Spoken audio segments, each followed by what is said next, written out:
Welcome to the Mundus Fractura Lore Guide. This week on Lore Guide, we will take a look at the Mycelium species. The Mycelium are radically different in mind, body, and society than most of the other sentients of Mundus. As such, some of the information to come may be a little hard to follow, but I will do my best to be succinct and clear. It should be noted that the Mycelium are vastly older than any other sentient species on the planet, even the elves. Though the early sensations in their great archives that prove this are incredibly difficult to conceptualize into words, it is clear that long before any other plant or animal life, the Mycelium was self-aware. Many of the other species of the planet find the Mycelium wholly unimpressive, almost dismissive of their impressive longevity as a peoples, but this is due to a fundamental misunderstanding and substantial difference in thought paradigm.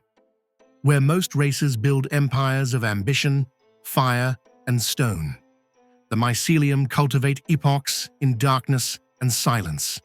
They are not conquerors, but witnesses, chroniclers of a world that will one day rot and return to them.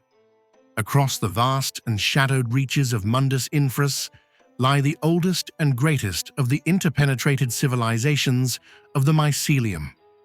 At the heart of every Mycelium colony stands a towering tree-like mushroom body that acts as the hive's central hub. A core, gnarled mass of fungal tissue, and web-like gossamer filaments. Some of the most venerable cores are much older than many of the ancient nations of elven or dragon kind. From these prime nodes, each colonies, what the elves call T.T.R.P.G, or the thread mind, extend in all directions through dense webs of mycorrhizal fiber, animating and nurturing its ambulant self-forms.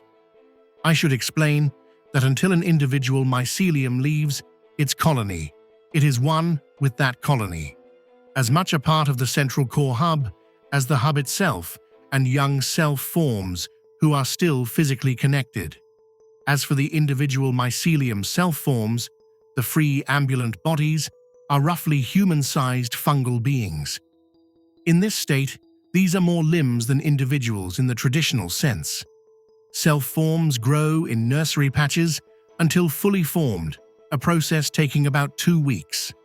They exist to perform tasks for the colony, repair structures, defend the colony, or interact with other species as needed. They are long-lived and generally silent. Only in the twilight of their life cycles are they released from the hive's service. Freed from the thread mind, these aging Mycelium become individuals for the first time. Suddenly alone in their thoughts, drawn irresistibly toward a wider world they once glimpsed only through spores and echoing tunnels. In the surface and infras lands of Mundus Fractura, they are seen as curious pilgrims or uncanny sages.